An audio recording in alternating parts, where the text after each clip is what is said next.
நம்ம எடப்பாடி பழனிசாமியா கூப்பிடுறோம் 10 தோல்வி பழனிசாமின்னு. அது மாதிரி இந்த அக்கா 6 தோல்வி தமிழிசை அக்கா இருக்காங்க.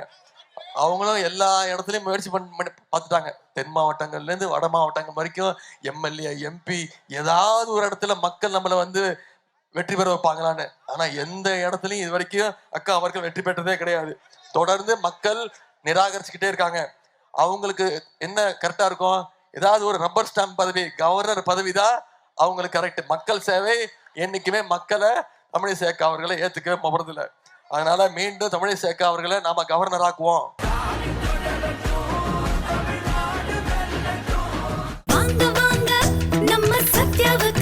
உங்கள் சத்யாவின் தமிழ் புத்தாண்டு சூப்பர் ஆஃபர். பேர் என்ன?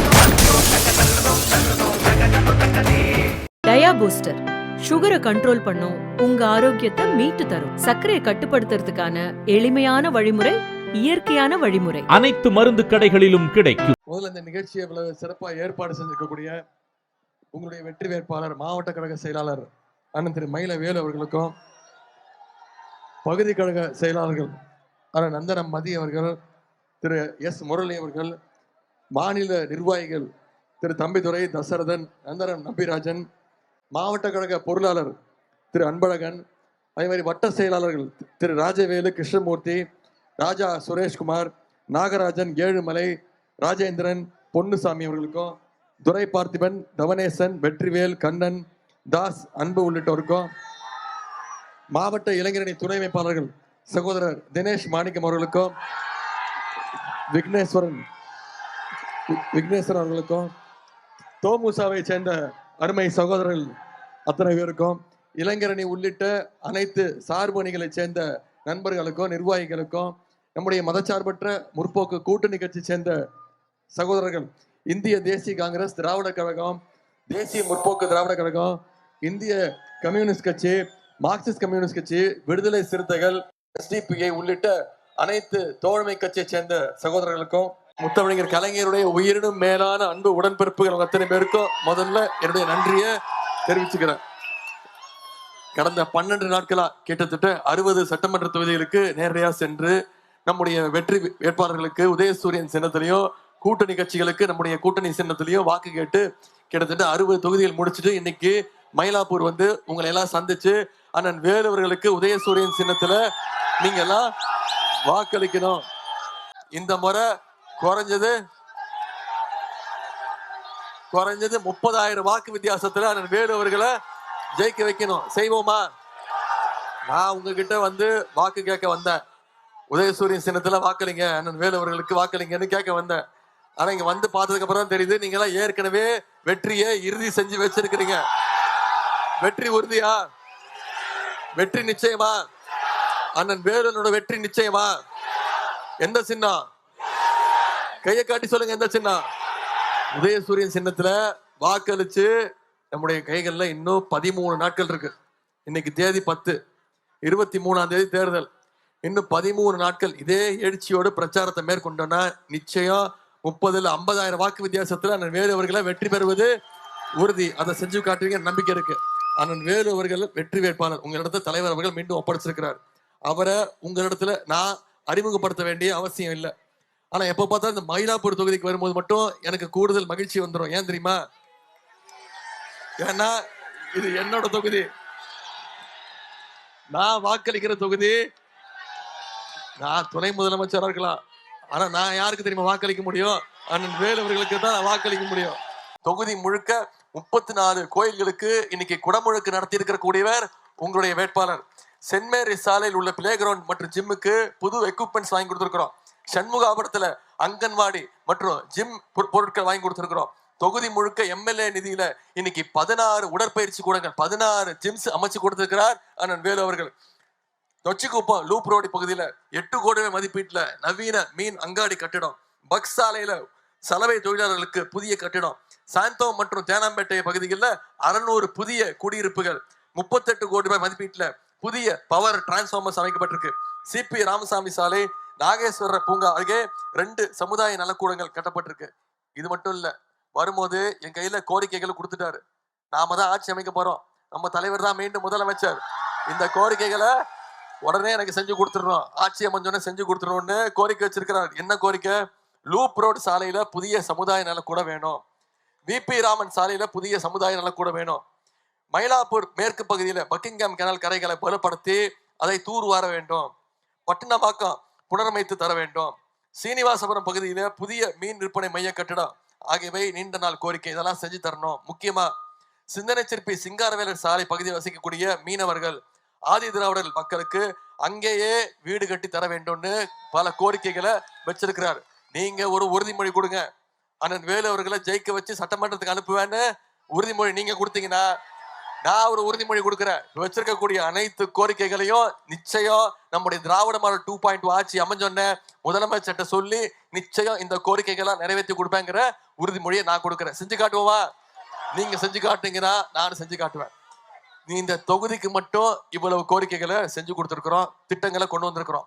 அதே மாதிரி தமிழ்நாடு முழுக்க இன்னைக்கு நான் 12 நாளுக்கு மக்களை சந்திக்க போறேன். நம்முடைய தலைவரும் ஒவ்வொரு நாளும் மாவட்டமா போய் மக்களை நேரடியா சந்திக்கிறாரு. எந்த தைரியத்துல சந்திக்கிறோம்? 5 வருஷம் பல்வேறு திட்டங்களை செஞ்சு கொடுத்துருக்கிறோம். போன சட்டமன்ற தேர்தல் பொழுது சொன்ன வாக்குறுதிகளை காப்பாத்திருக்கிறோம். அந்த நம்பிக்கையில இன்னைக்கு மக்களை சந்திக்க போறோம். சில திட்டங்களை மட்டும் ஞாபகப்படுத்த விரும்புறேன். போன சட்டமன்ற தேர்தலில் நாம சொன்ன முக்கியமான வாக்குறுதி, பெண்களுக்கு கட்டணமில்லா பேருந்து திட்டம் அறிமுகப்படுத்துவோம்னு சொன்னோம். செஞ்சு கொடுத்தோமா இல்லையா? மகளிர் விடியல் பயண திட்டம் இன்னைக்கு ஒவ்வொரு மகளிரும் மாசம் 900 ரூபாய் வரைக்கும் இந்த திட்டத்தின் மூலம் சேமிக்கிறாங்க.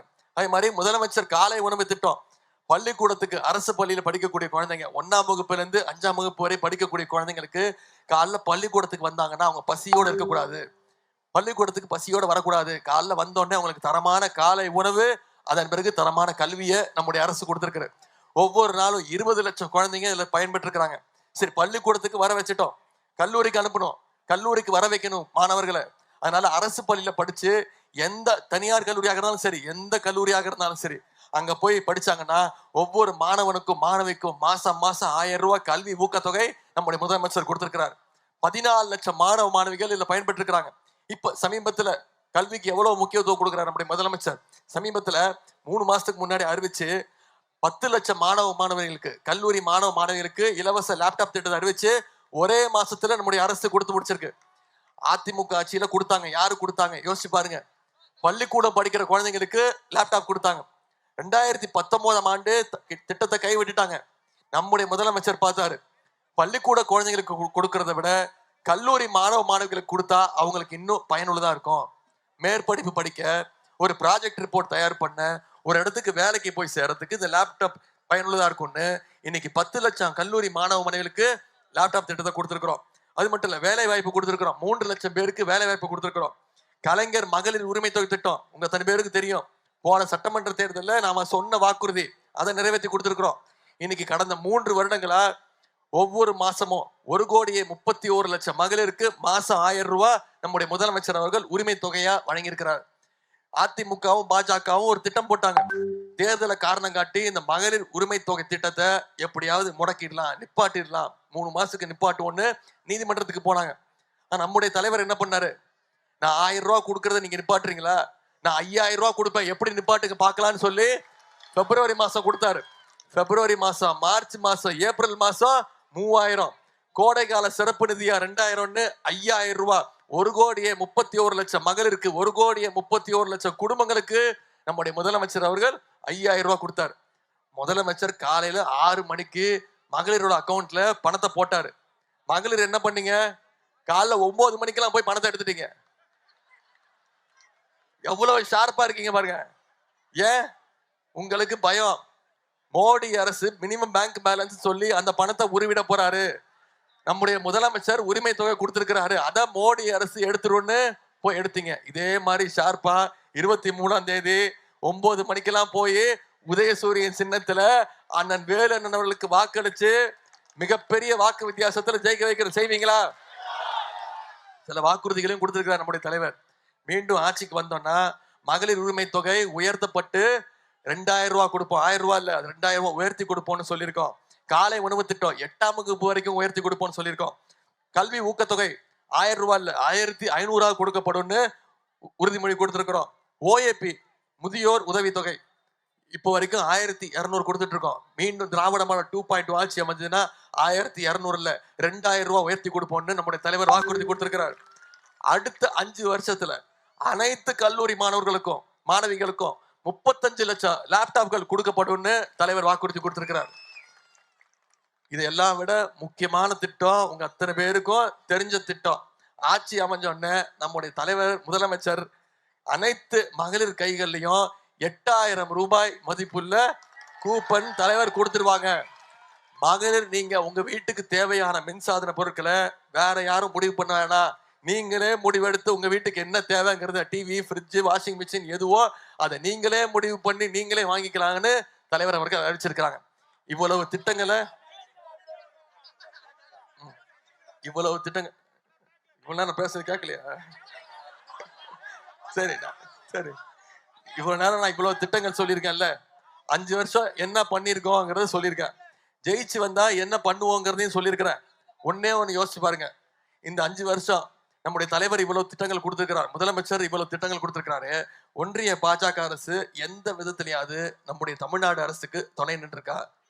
தமிழ் மக்களுக்கு ஏதாவது பண்ணியிருக்காங்களா? ஏதாவது திட்டங்கள் ஸ்பெஷல் ஸ்கீம்ஸ் கொடுத்துருக்காங்களா? நம்ம கேட்கிற நிதி உதவி கொடுக்குறாங்களா? கல்வி நிதி மட்டும் 3500 கோடி வர வேண்டியது வரல, கொடுக்க முடியாதுன்ட்டாங்க.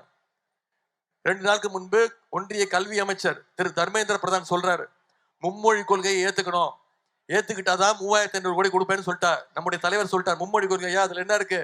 மீண்டும் தமிழ்நாட்டுக்குள்ள ஹிந்தி திணிப்ப ஒன்றிய பாஜக அரசு கொண்டு வர முயற்சிக்குது. 3500 கோடி இல்ல, 10,000 கோடி கொடுத்தாலும் தமிழ்நாட்டுக்குள்ள இந்தி திணிப்ப நுழைய விட மாட்டேன்னு நம்முடைய முதலமைச்சர் அவர்கள் தெளிவா சொல்லிட்டாங்க. ஆனா எதிர்கட்சி தலைவர் என்ன பண்றாரு? போட்டோ எல்லாம் காட்ட மாட்டேன், பெரிய பஞ்சாயத்து ஆகி போயிடுச்சு, நான் காட்ட மாட்டேன். அந்த போட்டோவை எல்லாரும் பார்த்துட்டாங்க, ஏற்கனவே எல்லாம் ஒரு முறை பார்த்து என்ஜாய் பண்ணிட்டீங்க.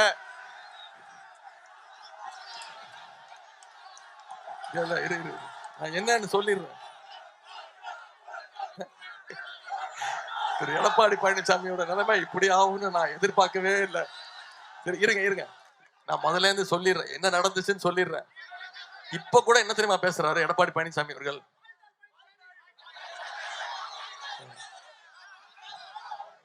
இப்ப கூட என்ன தெரியுமா சொல்றாரு? இன்னைக்கு பேசும்போது கூட சொல்றாரு, ஒன்றிய அரசோடு அதிமுக இணக்கமா இருந்ததாலதான், அதாவது அடிமையா இருந்ததாலதான் தமிழ்நாட்டுக்கு பல திட்டங்கள் வந்துச்சா சொல்றாரு. இன்னொன்னு சொல்றாரு, பேசும்போது சொல்லிட்டாரு, நமக்கு எதுக்கு இந்த வீராப்புலாம், எல்லாருக்குமே தெரியும் மோடி தான் ரொம்ப நம்பர் 1 ஸ்ட்ராங் அப்படின்னே சொல்லிட்டாரு. இதுதான் நான் முரட்டு அடிமைன்னு சொன்னேன். முரட்டு பக்தர்கள் பார்த்திருக்கீங்க, முரட்டு தொண்டர்கள் கேள்விப்பட்டிருப்பீங்க. திரு எடப்பாடி பழனிசாமி மாதிரி ஒரு முரட்டு அடிமையை பார்த்திருக்கீங்களான்னு நான் கேட்டேன். அவருக்கு கோபம் வந்துருச்சு. நீ கேட்டுட்டு போயிடுவ, அவர் எல்லாம் என்ன திட்டுறாரு, என்னென்ன திட்டுறாரு தெரியுமா? செத்து போயிருக்கணும்ட்டாரு, என் உயிரை வாங்குறான் அப்படின்ட்டாரு. அது மட்டும் இல்ல, இன்னொரு தத்துவத்தை நேற்று சொல்லியிருக்கிறாரு. என்ன தெரியுமா சொல்லியிருக்கிறாரு? ஒன்றிய அரசோடு இணக்கமா இருக்கிறது தான் தமிழ்நாட்டுக்கு ரொம்ப நல்லது. யார் சொல்றது? திரு எடப்பாடி பழனிசாமி அவர்கள். யோசிச்சு பாருங்க, 2016ஆம் ஆண்டு ஜெயலலிதா அம்மையார் டிசம்பர் மாசம் இறந்து போனாங்க. டிசம்பர் 2017ஆம் ஆண்டு இவரு முதலமைச்சர் ஆயிட்டாரு. அப்போதான் தமிழ்நாட்டுக்குள்ள என்ன வந்துச்சு? நீட் தேர்வை கொண்டு வந்தாரு. பாஜகவோடு கை கோத்துக்கிட்டு தமிழ்நாட்டுக்குள்ள நீட் தேர்வை கொண்டு வந்தது யாரு? இந்த அடிமை கூட்டம். உதய் மின் திட்டம்னு கொண்டு வந்தது யாரு? இந்த அடிமை கூட்டம். பிஎஸ்சி தேர்வை வெளிமாநில இளைஞர்களும் வந்து தமிழ்நாட்டுல எழுதி கலந்துக்கலான்னு அந்த திட்டத்தை கொண்டு வந்து யாரு? இந்த அடிமை கூட்டம். இப்படி தமிழ்நாட்டுக்கு கெடுதல் செய்யற அனைத்து திட்டங்களையும் பாஜக செய்யும் போது அதற்கு கூட நின்னது இந்த அடிமை கூட்டம். இதெல்லாம் ஜெயலலிதா அம்மா ஆட்சியில் இருக்கும் போது தமிழ்நாட்டுக்குள்ள வரல, இந்த அடிமை கூட்டம் வந்ததுக்கு அப்புறம் தான் தமிழ்நாட்டுக்குள்ள வந்ததுங்கிறத நாம மீண்டும் நினைவுபடுத்துவோம். இப்ப மீண்டும் டீலிமிட்டேஷன் கொண்டு வர பாக்குறாங்க. போன வருஷமே நம்முடைய தலைவர் எச்சரிச்சாரு, டீலிமிட்டேஷன் கொண்டு வராங்க, தொகுதி வரைமுறை.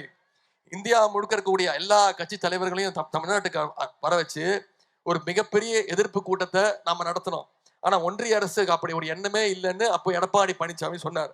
ஆனா இப்போ டீலிமிட்டேஷன் பத்தி விவாதிக்க ஏப்ரல் 16ஆம் தேதி நாடாளுமன்ற கூட்டத்தை ஒன்றிய அரசு கூட்ட சொல்லியிருக்கு. இதற்கும் திரு எடப்பாடி பழனிசாமி அவர்கள் வாயை திறக்கல. இந்த டீலிமிட்டேஷன் வந்துச்சுன்னா தமிழ்நாட்டில் இருக்கக்கூடிய எம்பிக்கள் நாடாளுமன்ற உறுப்பினருடைய எண்ணிக்கை குறையும். 39ங்கிறது 32 ஆகும். நம்முடைய எண்ணிக்கை குறையுதுன்னா என்ன அர்த்தம்? நம்முடைய உரிமை குறையுதுன்னு அர்த்தம். இதெல்லாம் தட்டி கேட்க வேண்டிய ஒரு எதிர்க்கட்சி தலைவர் இப்ப என்ன பண்ணிட்டு இருக்கிறாரு? திருப்பி மோடிக்கு அடிமையாக சங்கி கூட்டத்துக்கு கூட சேர்ந்துக்கிட்டு தமிழ்நாட்டுக்கு துரோகத்தை திரு எடப்பாடி பழனிசாமி அவர்கள் இழைச்சிக்கிட்டு இருக்கிறார். அதனாலதான் நம்முடைய தலைவர் திரும்ப திரும்ப சொல்றாரு, வர்ற சட்டமன்ற தேர்தல் சாதாரண தேர்தல் கிடையாது. இந்த தேர்தல் டெல்லி அணியா தமிழ்நாடு அணியா? டெல்லி அணி வெர்சஸ் தமிழ்நாடு அணி. தமிழ்நாடு அணியில யார் யார் இருக்கோம்? தமிழ்நாடு அணிக்கு யார் கேப்டன்? நம்முடைய தலைவர் தான் தலைவர். டெல்லி அணிக்கு யார் கேப்டன்? திரு மோடி. டெல்லி அணிக்கு எடப்பாடி கேப்டன் ஆக்கி விட்டுருவாரு மோடி. அவர் ஓடி வேணா ஓடி போயிடுவாரு. அவரு டெல்லிக்கு ஓடியே போயிடுவாருமா அவரு. அந்த அளவுக்கு மோடியுடைய நம்பர் 1 முரட்டு அடிமை அவரு. டெல்லியில இருந்து தமிழ்நாடை எப்படியாவது ரிமோட் கண்ட்ரோல் மூலம் கண்ட்ரோல் பண்ணலான்னு. யாரு ரிமோட் கண்ட்ரோல்? திரு எடப்பாடி பழனிசாமி. இதுதான் ஒன்றிய பாஜக அரசு முயற்சிக்குது. நாம மீண்டும் மீண்டும் அந்த தேர்தல் மூலம் நிரூபிப்போம். டெல்லிக்கு தமிழ்நாடு என்னைக்குமே அவுட் ஆஃப் கண்ட்ரோல் தாங்கிறத இந்த தேர்தல் மூலம் நிரூபிச்சு காட்டுவோம். செஞ்சு காட்டுவோமா? உங்க அத்தனை பேரையும் அன்போடு கேட்கிறேன், பண்போடு கேட்கிறேன், பாசத்தோடு கேட்கிறேன், உரிமையோடு கேட்கிறேன், உங்க வீட்டு பிள்ளையாக இருந்து கேட்கிறேன். இன்னும் பெருமையா சொல்லணும், தலைவருடைய மகனாக இருந்து கேட்கிறேன், டாக்டர் கலைஞருடைய பேரனாக இருந்து கேட்கிறேன். உதயசூரியன் சின்னத்துல அண்ணன் வேலூர்களுக்கு வாக்களிச்சு மிக அதிகமான வாக்கு வித்தியாசத்துல ஜெயிக்க வைக்கணும். செய்வீங்களா? இந்த தொகுதியில யாரு அண்ணனை எழுத்து போட்டி போடுறாங்கிறது உங்களுக்கு தெரியும். சகோதரி அக்கா அதாவது நம்ம எடப்பாடி பழனிசாமியா கூப்பிடுறோம் 10 தோல்வி பழனிசாமின்னு. அது மாதிரி இந்த அக்கா 6 தோல்வி தமிழிசை அக்கா இருக்காங்க. அவங்களும் எல்லா இடத்துலயும் முயற்சி பண்ணி பார்த்துட்டாங்க. தென் மாவட்டங்கள்ல இருந்து வட மாவட்டங்கள் வரைக்கும் எம்எல்ஏ எம்பி ஏதாவது ஒரு இடத்துல மக்கள் நம்மளை வந்து வெற்றி பெற வைப்பாங்களான்னு. ஆனா எந்த இடத்துலயும் இது வரைக்கும் அக்கா அவர்கள் வெற்றி பெற்றதே கிடையாது. தொடர்ந்து மக்கள் நிராகரிச்சுக்கிட்டே இருக்காங்க. அவங்களுக்கு என்ன கரெக்டா இருக்கும்? ஏதாவது ஒரு ரப்பர் ஸ்டாம்ப் பதவி, கவர்னர் பதவி தான் அவங்களுக்கு கரெக்ட். மக்கள் சேவை என்னைக்குமே மக்களை தமிழிசை அக்கா அவர்களை ஏத்துக்கவே போறதில்லை. அதனால மீண்டும் தமிழிசை அக்கா அவர்களை நாம கவர்னர் ஆக்குவோம். அந்த வேலையை நாம பார்ப்போமா? மறுபடியும் தோக்கடிக்கணும்னு உங்களை கேட்டுக்கொள்கின்றேன். இந்த இன்னொரு முக்கியமான விஷயம் என்ன தெரியுமா நடந்தது? நான் தலைவர் வந்து திருவாரூர்ல ஆரம்பிச்சாரு பிரச்சாரத்தை. நான் வந்து அண்ணா பிறந்த காஞ்சிபுரத்துல பிரச்சாரத்தை ஆரம்பிச்சேன். தலைவருடைய கொள்கை தலைவர் கலைஞருடைய தொகுதி திருவாரூர் தொகுதியிலிருந்து தலைவர் ஆரம்பிச்சாரு. நான் அண்ணாவுடைய காஞ்சிபுரம் மண்ணில இருந்து ஆரம்பிச்சேன். திரு எடப்பாடி பழனிசாமி எங்க தெரியுமா பிரச்சாரத்தை ஆரம்பிச்சாரு? ஏன்? அவருடைய ஹெட் ஆபீஸ் பிஜேபி டெல்லி அணி. அதனால என்டிஏ கூட்டணியோட முதல் தோல்வி இந்த மயிலாப்பூர்ல இருந்து துவங்கணும். அத இந்த தேர்தல்ல நீங்க செஞ்சு காட்டுவீங்களா? அடுத்த 13 நாட்கள் ஒவ்வொரு வீடா போங்க, ஒவ்வொரு தெருவா போங்க, ஒவ்வொரு வாக்காளரை சந்திங்க, திட்டங்களை பத்தி சொல்லுங்க. இந்த 5 வருஷம் என்னென்ன பண்ணிருக்கோம், இந்த 5 வருஷம் மீண்டும் வந்தோம்னா என்னென்ன பண்ணுவோம், மீண்டும் தமிழ்நாட்டுக்குள்ள அடிமை கூட்டத்தையும் சங்கி கூட்டத்தையும் நுழைய விட்டோம்னா தமிழ்நாட்டை எவ்வளவு பின்னோக்கி இழுத்துட்டு போயிடுவாங்கிறத பிரச்சாரத்தை ஒவ்வொரு வாக்காளராக சந்திச்சு நீங்க சொன்னீங்கன்னா அண்ணன் வேலூருடைய வெற்றி நிச்சயம் 50,000 வாக்கு வித்தியாசத்தை நிச்சயம் அவர் வெற்றி பெறுவாருங்கிற நம்பிக்கை இருக்கு. அதை நீங்க செஞ்சு காட்டுவீங்கன்ற நம்பிக்கை எனக்கு இருக்கு. எனவே உதயசூரியன் சின்னத்தை வாக்களிச்சு அதிகமான வாக்கு வித்தியாசத்துல வேலூர்களை ஜெயிக்க வச்சு சட்டமன்றத்துக்கு அனுப்புங்கன்னு மீண்டும் உங்களை எல்லாம் கேட்டுக்கொண்டு உங்களுடைய அன்புக்கும் வரவேற்புக்கும் நன்றி சொல்லி ஆதரிப்பீர். உதயசூரியன், உதயசூரியன், உதயசூரியன். நன்றி, வணக்கம்.